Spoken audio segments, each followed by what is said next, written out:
Bismillahirrahmanirrahim. Assalamualaikum warahmatullahi wabarakatuh, and a very good morning. Dr. Jonathan Israel, Head of Partnerships, University of Roehampton, UK. Professor is not here, Professor Dr. Cecilia, if she's around, I think she's somewhere. I would also like to say welcome to our organizing chairman of ICAP 2018, Professor Dr. Cecilia Isau. Ms. Amelia Roziman, the Chief Operating Officer, Sarawak Convention Bureau. The speakers of the conference, media, participants, ladies and gentlemen. On behalf of the Sarawak government, I would like to welcome all of you, delegates of the 13th International Conference on Child and Adolescent Psychopathology to Kuching. Kuching means cat. Oh. You have traveled from all over the world, from 35 countries, to Kuching to be with us for the next 3 days. And I hope while you are here, you will get an opportunity to explore and enjoy Kuching, which is the capital city of Sarawak. And I also hope that the haze will disappear, at least for these 3 days. Kuching, which is situated on the banks of Sarawak River, it looks beautiful at night. Though daytime it's very, very warm actually, especially for those that comes from European countries. It's rather warm and humid. Just a few minutes ago, you have witnessed the dance that was performed by the Dayak cultural group. Yeah. So to our foreign delegates, the dance that you've witnessed a few minutes ago, actually the dance were from a few of our ethnic groups, that is the Ibans, Bidayu, and Orang Ulu as well, Orang Ulu. In Sarawak, there are no less than 28 ethnic groups. So you need to stay longer to be able to see all the dance of our 28 ethnic groups. Culturally, as you can see, we are very diverse. And then in terms of the language as well, we are indeed very diverse. So racial, cultural, religious, so we are all a very diverse group. But we make sure that there is unity in our diversity. So every 5 years we have a cultural symposium, which is meant to ensure that each culture is being enriched, preserved, and then at the same time, the different cultures can unite us. Ladies and gentlemen, I was also fortunate this morning to be able to sit in one of the concurrent sessions. And I must say that this is indeed, for those who come from afar, I'm sure it will be worth the distance that you travel, the time spent, because the ones that I witnessed and hear this morning, I thought that's, wow, so much information and to be shared. And it was only 10 minutes per presentation, so it was just like a teaser or an appetizer. I think appetizer is better. And I had also heard from one of the presenters this morning, she haven't completed her actually research, 60% of it only, and she had a problem with some grant. And I must say that I think she comes at the right time. I was telling her that this is something that our government is interested in, especially my ministry. The topics, this morning during the concurrent session, I could see that the topics that were presented were actually something that our ministry is very interested in. For instance,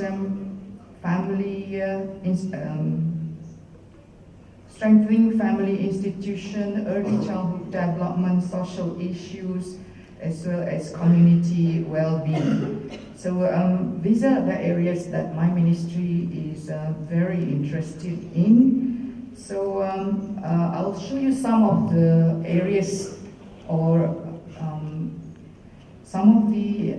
that we are looking into, and we would actually welcome further research to be done on these areas that could help our ministry to ensure that proper intervention on prevention, intervention, as well as rehabilitation can be done. Ladies and gentlemen, as the Minister of Welfare, Community Wellbeing, Women, Family and Childhood Development, I am delighted that University of Roehampton has chosen Kuching as the first place outside London. So when Cecilia came to see us at our ministry, she told us that this is the first time they are having this outside London, and that they have decided to have it in Kuching. So we are indeed very, very grateful to Dr. Cecilia. Please let us give her a round of applause. I think for many of you, this is the first time coming to Kuching. I think we have to thank Dr. Cecilia for that. Otherwise, you would not know where Kuching is. You might heard of KL or Kota Kinabalu, but you've not heard of, or you never set foot in Kuching. So that's why we are very grateful to Dr. Cecilia for bringing this conference here, Cecilia and the organizing committee. Professor Cecilia Isau herself is a Sarawakian, and I was told that in a short while she will appear in a Iban traditional costume. Yeah. So when she makes her entrance, we make sure that there is a drum roll. So we thank Professor Cecilia, for bringing leading experts in child and adolescent psychopathology and all of you to Kuching to share your experience with us here in Sarawak. And as I mentioned just now, we welcome research done here in Sarawak, especially those that could benefit our people. I am indeed impressed by both the wide range and high quality of research that will be presented in this conference. And personally, I made a choice this morning to come early to hear and see for myself what are the research papers that are going to be presented. Most of the papers or the research findings that are going to be presented focus on the major issues that confront children and young people, such as depression, anxiety, behavioral problems, autism, specific learning disorders, bullying, gambling, and drug problem. So all comes under my ministry, almost all. My ministry has the longest name. After each election and reshuffling of the cabinet, my ministry's name gets longer and longer. My reading of the research in this conference shows that a high percentage of the young people suffer from mental health problems. in our society, in this part of the world especially. Last time we thought that suicides only happen somewhere else. Nowadays we see that it is at our front door. And it happens even among the group that we thought that would not happen. A high percentage of the young people suffer from mental health problems. In some studies, up to 1/3 of young people in the community have been reported to suffer from severe mental health problems. Although the numbers, as compared to other states or other countries, the numbers of suicides in Sarawak is still very much low.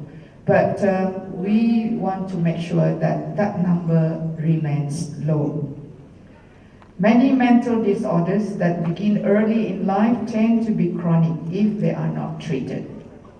This often led to a wide range of psychosocial impairment, academic underachievement, and mental health problems in adulthood.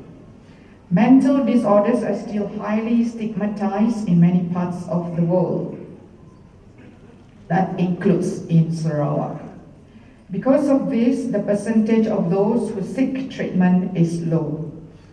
A conference such as this is an excellent way to increase awareness about mental health among our young people and the available evidence-based intervention.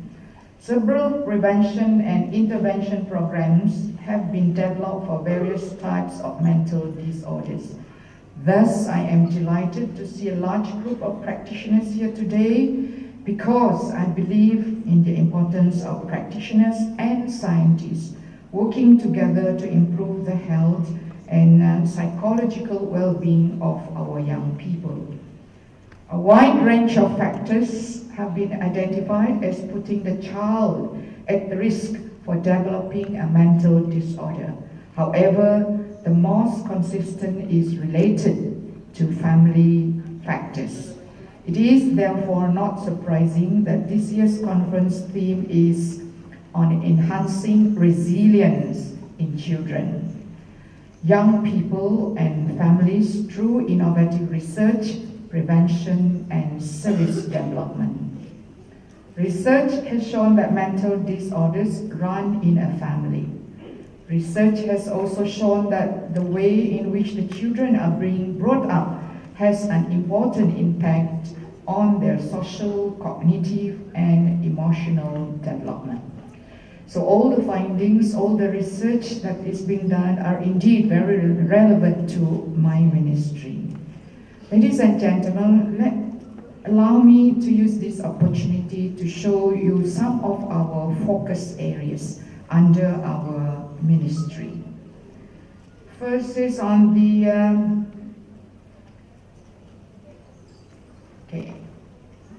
unfortunately it will be in Bahasa Malaysia. Well, take it as an opportunity for you to learn some of Bahasa Malaysia words. So that when you go back, yeah, we've been to Kuching, Sarawak, one of the states in Malaysia, and these are some of the words that we learn. Good words, of course. Because normally, when we learn a language, some people like to teach us about the bad words first. Okay, statistic, that's the same meaning. Statistic, kehamilan remaja, teenage pregnancy in Sarawak. Okay, yes. I was looking for Dayang, because she's somewhere. Teenage pregnancy is one of the key focus areas for my ministry. Basically, it's because the numbers are high. The numbers are high. Belum lagi balik lagi Dayang. Teenage pregnancy. So, if you look at the graph, compared to, in fact, Sarawak, as compared to the other states in Malaysia, we are we rank second after Sabah. Okay? We rank second after Sabah. Sabah has the highest teenage pregnancy among all the states in Sarawak. In Malaysia, Sarawak ranks second, but in terms of ratio, we are the highest. Because of the high number of teenage pregnancy, and because we all know what teenage pregnancy, the implications of teenage pregnancy on the teenage mother herself, the baby, and the family. So we make sure that it is one of our focus areas.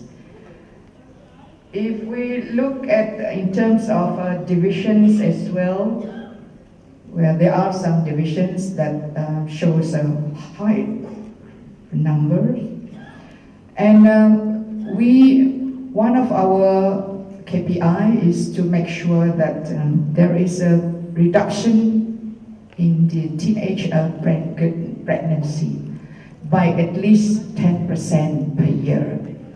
When we started on this project, there was about 4,000 teenage pregnancies. So now we have managed to reduce it, and recently, so in 2012, 3,866. 2013, there was increase, 4,078. So when we took over, or when we started a project in 2014, there is a reduction in teenage pregnancy from 4,000 to 3,400. Further reduction after that. So in 2017, we managed to bring it down to 2,130. And for this, so that's about 14% reduction. And in 2018 up to June 2018, the numbers that has been recorded is 992. So there's a tremendous decrease. A lot of hard work has been done, carrying out campaigns from school to school, from one community to another community, rural as well as urban. And interagency cooperation has been done. So we are glad that the numbers has decreased. But still, we find that this is, in terms of numbers, we cannot rest on our laurels yet, because there's still a lot of work to be done. Now, I mentioned about interagency. We work holistically in order to address these issues. Yeah? Interagency cooperation. So when the teenage mothers give birth at the hospital, so they will be looked after by our health givers, yeah? The doctors, the nurses. At the same time, they will also be interviewed. Now, so the health of the mother is taken care of, the health of the baby is taken care of. But there are other aspects that need to be taken care of in terms of education, for instance, because there are teenage, most of them are actually school-going age. So we want them to go back to school. So the education department has to come in, and then there are cases they get pregnant because of rape. So there are the police has to be brought in, and then the counseling part as well. So it's an interagency kind of cooperation, apart from carrying advocacy or creating awareness among our young ones that teenage pregnancy, there is an implication, a long implication on their future. Now, having said that, okay, now that there is a danger that I can end up long here, so I better go fast. It's supposed to be a teaser, but the problem is if you give me this give me an opportunity, I will go beyond the teaser. Anyway, I would like to share with you here, although in terms of teenage pregnancy, the numbers are high, but the numbers of abandoned babies, the previous one just now. Can we go back to the previous slide, please? No, interagency cooperation. This is an example of our interagency cooperation. Education, welfare, our women and family department, and then registration department, and then religious department, and then the police, PDRM. So it's an interagency. Now the number of abandoned babies, the highest was 10, and last year there was only 4. Other area of focus under my ministry, sexual offenses towards children and women. Next slide. This is again an area that you could help us to do research. The other one is issue jenayah sexual, same thing, sexual offenses towards women and children. And then the other one, next one is on child marriage. In Sarawak in particular, marriage by adat, that means customary law. Remember I mentioned just now we have no less than 28 ethnic groups. So it is recognized. Marriage through adat or customary law is recognized. And for the Muslims is Sharia. And then civil marriage. So this is the statistic. And on the 8th, that is on Wednesday, we are going to have a roundtable discussion with all stakeholders to once and for all convince the stakeholders that of the minimum age of marriage should be at 18 years old.